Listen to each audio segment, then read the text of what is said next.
People asked me to make a video about the 5 best bolt actions of all time. Not a particularly easy task. Best in what way? Manufacturing, complexity, appearance, how the rifle or action had been used, and so on. And so I thought about all those things, came up with reasoning that I hope you'll agree with. Pretty common, actually. It was surprising how familiar my conclusions were. In any event, best action of all time, Mauser 98. I don't think many people would argue about this. It has a claw extractor. Feeding is positive. You must load from the top. Cartridges feed off the follower. Once the cartridge is in, the trigger, which is simple and excellent, is going to work. Firing pins are solid. Every part of this rifle and this action is excellent, and the whole world wanted them when they came out, when Paul Mauser finished this design. And therefore there are Colombian Mausers and Peruvian Mausers and all kinds of Mausers that you Mauser collectors know all about. So number one, Mauser 98. So excellent. They made, of course, all the military versions, and they made sporting versions. Mauser did, in various grades, as well as custom makers. And I brought this one out as an example of what you can turn a military Mauser into. And this was the standard, and in a lot of ways still is. I think every Holland and Holland I've owned is based on a Mauser 98. The Rigbys, all of the British gun makers used the Mauser 98 in one or another configuration.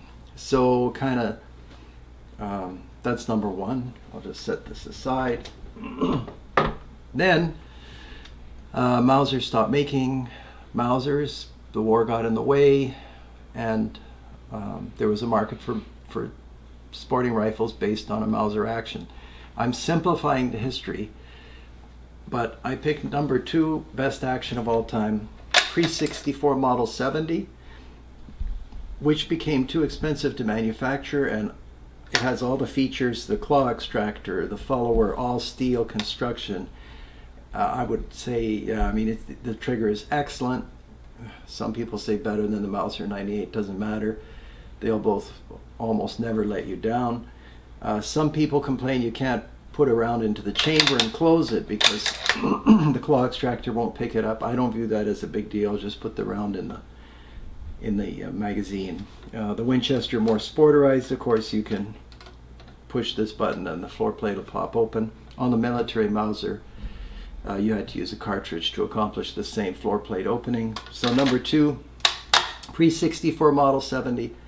And there are modern versions. There are companies like Montana and others that make these rifles right now.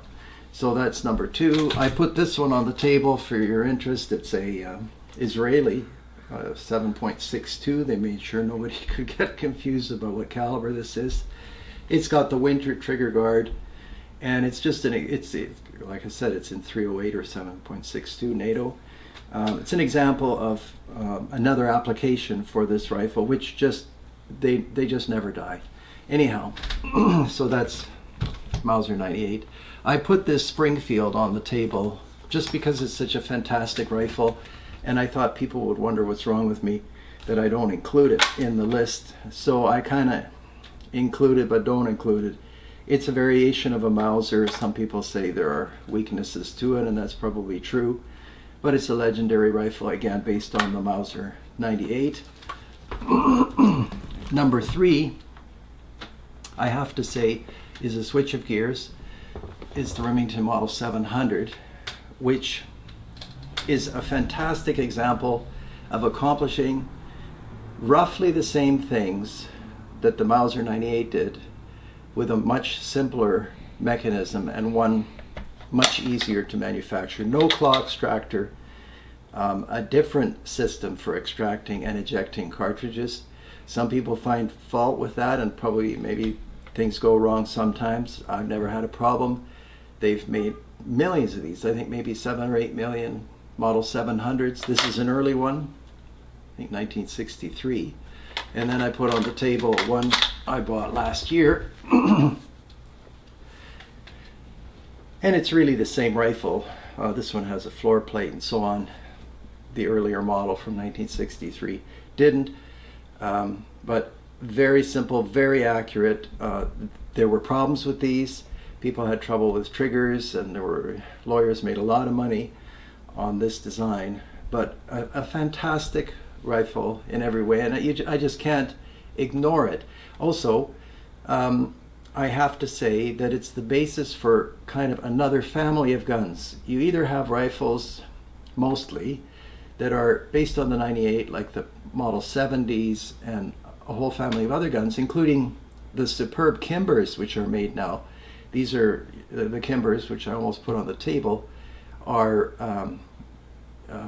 miniature Mausers. The actions are more streamlined, much lighter.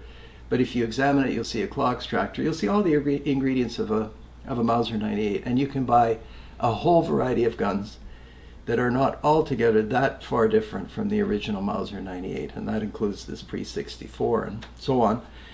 Or you can buy a whole bunch of rifles that are similar to the Model 700. Now they'll look different and they'll accomplish extraction slightly differently, but they all have the same concept: no claw extractor, or most of them, and simplified manufacturing techniques. So have to say number 3, Remington Model 700, and then also have to include number 4, Ruger 77. This falls on the Mauser 98 side of the equation. A lot of people told me if Winchester had not stopped making the Pre 64 and switching to the Post 64, which was a lot like a Remington Model 700, Ruger would not have had the success he had with the Ruger 77, which looks a lot like a Mauser action. This claw will jump a cartridge, so you can put around in the chamber. And other than that, I mean, have a look. It's got the floor plate. We've got different metals being used. Not everything is steel. It's got an excellent system for attaching scope rings, and the scope rings came with the rifle, which was kind of a marketing feature or bonus value for the customer. So anyway, excellent rifle. Number 4, Ruger 77. This is the tank safety early model. This was superseded by the Hawkeye. So number 4, the Ruger. And then as an example of another expression of the Remington 700, I had to give number 5 to the Tikka Model 55 and 65. The 55 is the short action. This is the long action Model 65. We don't have a claw extractor. We've got simplified construction. We've got really intelligent engineering and very smooth bolt operation, and in this case, a removable magazine, which was available on the Remington, may still be.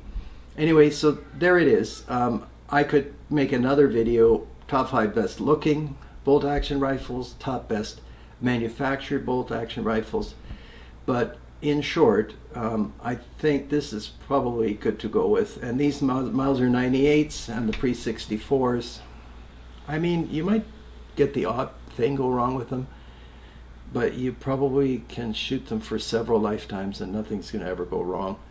The Remington and those others, again, a different story because they're simpler and less expensive.